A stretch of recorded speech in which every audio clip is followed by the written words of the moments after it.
السلام علیکم. پروگرام دیکھ رہے ہیں براس ٹیکس اور میں ہوں آپ کی ہوسٹ حنا معراج. میرے ساتھ اس وقت موجود ہیں ایک دفعہ پھر ہمارے ایکسپرٹ مسٹر زید حامد. السلام علیکم زید. امید کرتی ہوں کہ آپ کا پچھلا ہفتہ شاندار گزرا ہوگا اور اس ہفتے ہم اپنی اس بحث کو جاری رکھتے ہیں جس موضوع پہ ہم نے بات کی تھی، یو ایس فارن پالیسیز کے 6 اسٹریٹجک پوائنٹس. ان 6 اسٹریٹجک پوائنٹس کو ہم نے ڈیوائڈ کیا تھا اور میں ذرا آپ کو چلتے چلتے بتاتی جاؤں کہ وہ کیا تھے. Number 1 defence and security of Israel, یعنی کہ اسرائیل کا دفاع. Number 2 containing and destruction of political and militant Islam. Number 3 control of fuel assets, یعنی کہ توانائی کے ذخائر کا کنٹرول.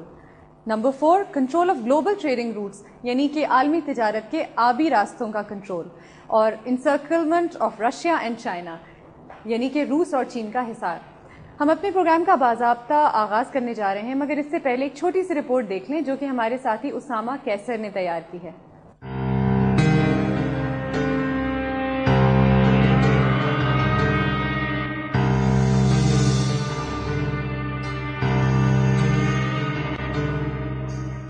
موجودہ دور میں کوئی اور مسئلہ اتنی طوالت اور تعصب نظری کا شکار نہیں رہا.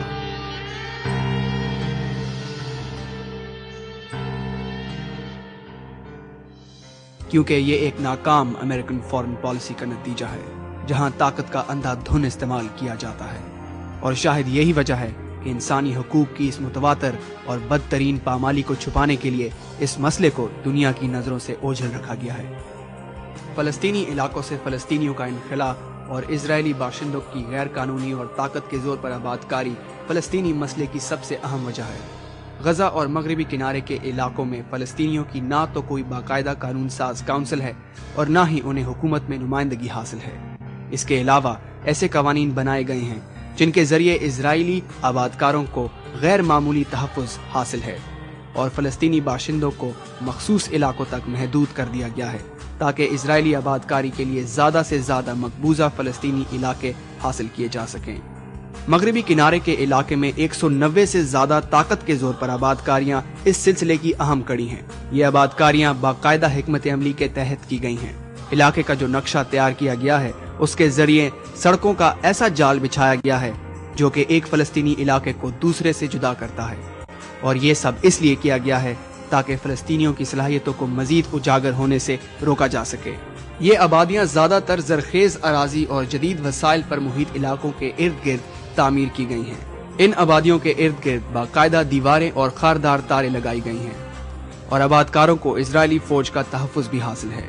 موجودہ صورتحال میں ان آبادکاریوں کے ذریعے نہ صرف اسرائیلی مفادات کا تحفظ ممکن ہوتا ہے بلکہ فلسطینیوں کو ان کے آبائی علاقوں سے بے دخل کرنے میں بھی سہولت حاصل ہوتی ہے. امریکی شہریوں کی جمع شدہ ٹیکس کی رقوم باقاعدہ منصوبہ بندی کے تحت اسرائیل کے نسلی، مذہبی اور مالی مفادات کے تحفظ پر خرچ کی جا رہی ہے اور اسے باقاعدہ فوجی تحفظ حاصل ہے. 1949 سے لے کر 1996 تک اسرائیلیوں کو $62.5 بلین کی امریکی امداد حاصل ہوئی.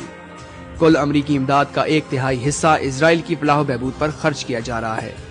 یہاں تک کہ 1949 سے لے کر 2007 تک اسرائیل کو ملنے والی کل امریکی امداد $100 بلین سے تجاوز کر گئی، جو کہ اوسطاً $3 سے $4 بلین سالانہ اور $8 سے $10 ملین یومیہ ہے. امن کے روڈ میپ میں اسرائیل سے یہ مطالبہ کیا گیا ہے کہ ان بستیوں کو خالی کر دے. جی زید صاحب، دیکھیے آپ نے رپورٹ. تو آج ہم بات کریں گے neocon ideology which is the greater Israel and redrawing of the Middle East map. مگر اس سب سے پہلے میں آپ سے پوچھنا چاہوں گی کہ یہ کیا چیز ہے، یہ زائنسٹ، یہ کون لوگ ہیں، اور ایک کرسچن زائنسٹ میں اور ایک جوئش زائنسٹ میں کیا فرق ہے؟ آپ کیسے ان دونوں کو ڈفرینشیٹ کرتے ہیں؟ دیکھیے نا، this is a very fundamental question that you have asked. اس سے پہلے کہ ہم مشرق وسطیٰ میں یہ جو ڈاکومنٹری ہم نے دیکھی ہے، جو پس منظر اور تلاطم ہم دیکھ رہے ہیں مشرق وسطیٰ میں ہوتے ہوئے، اس سے پہلے اس ذہنیت کو، اس سوچ کو، اس فکر کو سمجھنا ضروری ہے جس کی وجہ سے یہ برپا ہو رہا ہے سب کچھ. کچھ تاریخی حقیقتیں ہیں جو ہم آپ کے سامنے رکھتے ہیں ابھی، جو غیر معمولی ہیں. یہ وہ ایسی ہیں کہ جن کو نہ تو میڈیا کور کرتا ہے، نہ کوئی اینالسٹ ان پہ بات کرنے کے لیے تیار ہے، اور ان کو سمجھے بغیر آپ اس پس منظر کو نہیں سمجھ سکتے جو مشرق وسطیٰ میں ہو رہا ہے. اسرائیل کا دفاع امریکہ کی ایک فنڈامنٹل فارن پالیسی پلر ہے اس پر کوئی کمپرومائز نہیں کر سکتے وہ. یعنی یہ وہ ایک ایسا ایشو ہے کہ اگر اسرائیل کو خطرہ ہوا تو امریکہ جنگ بھی مسلط کر سکتا ہے, اعلان جنگ کر سکتا ہے کسی بھی ملک کی طرف جو اسرائیل کو خطرہ دے. اس کو سمجھنے کی کوشش کیجیے گا کہ یہ کیا ہے. پچھلے 2000 سال سے جو عیسائیت کی پوری تاریخ آپ اٹھا کر دیکھ لیجئے, عیسائیوں اور یہودیوں میں تعلقات انتہائی کشیدہ رہے ہیں.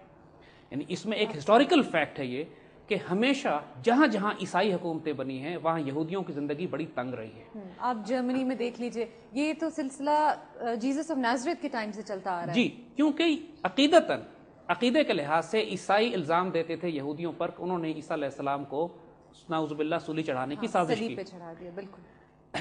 اب اس بات کو اگر آپ نوٹ کریں تو ایون وکٹورین لٹریچر جو آپ کو برٹش وکٹورین ایرا کا ملتا ہے, اس میں شیکسپیئر کا آپ کیریکٹر لے لیجئے جس میں اس نے یہودیوں کی تذلیل کی ہے in literature and art, like Shylock کا کیریکٹر ہے مرچنٹ آف وینس میں, جیو آف مالٹا کا کیریکٹر ہے, ایون ڈکنز کا کیریکٹر ڈکنز نے اپنی لٹریچر میں. تو ایک عیسائی دنیا میں ایک ٹرینڈ تھا یہ. اسپینش انکویزیشن جب عیسائیوں نے اسپین پر قبضہ کیا تو انہوں نے صرف مسلمانوں کو وہاں سے نہیں نکالا, یہودیوں کو بھی نکالا وہاں سے. یعنی یہودی 2000 سال کی تاریخ میں کبھی بھی عیسائیوں کے اندر عافیت سے نہیں رہے. ایک بات. دوسری بات جو نوٹ کرنے کی ہے وہ یہ ہے کہ پچھلے کئی ہزار سال میں کبھی بھی دنیا میں کوئی یہودی ریاست بھی قائم نہیں. ہاں, مطلب ایسا کیوں ہے؟ ہم دیکھتے ہیں کہ کانسٹنٹین سٹیٹس ہیں, کرسچن سٹیٹس ہیں, کئی کالونیز برٹش کالونیز بنی ہیں, but almost for 2000 years no Jewish colony. Exactly. اب یہ دو نقطے سمجھنے والے ہیں. دیکھیے, عقیدے کے لحاظ سے, بلیف سسٹم کے لحاظ سے یہودیوں کے مذہب کا یہ حصہ ہے کہ یہودی کوئی ریاست نہیں بنا سکتے. ان کو ان کی کتابوں میں یہ لکھا گیا ہے کہ یہودیوں کی بقا اس میں ہے کہ یہ دنیا میں بکھر کر رہے ہیں. ڈائسپورا کا جو کانسیپٹ ہے وہ یہ ہے کہ یہ پوری دنیا میں ان کو بکھرا ہوا ہونا چاہیے اور کسی ایک جگہ یہ جمع نہ ہو جائے. ذرا آپ تھوڑا اور ایلیبوریٹ کریں گے جو آپ نے جس کانسیپٹ کا آپ نے ذکر کیا ہے؟ یہ ابھی ہم بات کر رہے ہیں کلاسیکل کرسچینٹی اور کلاسیکل جوڈیزم. یعنی کلاسیکل کرسچینٹی میں 2000 سال سے جو چلی آ رہی ہے, یہودی بدترین دشمن تصور کیے جاتے تھے, اسی طرح جس طرح مسلمان ان کے دشمن تصور کیے جاتے تھے. اسی طرح کلاسیکل جوڈیزم میں کئی ہزار سال کی جو ان کی تاریخ ہے اس میں ان کو حکومت اور ریاست بنانے کی اجازت نہیں تھی. اب پچھلے تقریباً 150 سال پہلے یہودیوں میں ایک فرقہ پیدا ہوا جو کہ کلاسیکل یہودیت کے لحاظ سے بدعتی فرقہ ہے. ایک بدعت پیدا کی, اس نے ایک نئی ایجاد کی, ایک نیا انوویشن کی, اور ان کا نام, ان کو زائنسٹ کہا جاتا ہے. زائنسٹ ایک ایسا یہودی فرقہ ہے جو یہ یقین کرتا ہے, جو اس کا بلیف سسٹم یہ ہے کہ ہم کو ایک ریاست بنانی بھی چاہیے, جو کہ پچھلے کئی ہزار سال سے یہودیوں نے نہیں بنائی, اور دوسرا اس ریاست کے قیام کے لیے جتنا قتل و غارت کیا جا سکتا ہے وہ کیا جائے, وہ جائز ہے. تو یہ مطلب ہیریٹکس ہوئے قسم کے, یہ ہیریٹکس ہیں, کلاسیکل جوڈیزم کے ہیریٹکس ہیں. یعنی آج بھی نیو یارک میں ہزاروں لاکھوں یہودی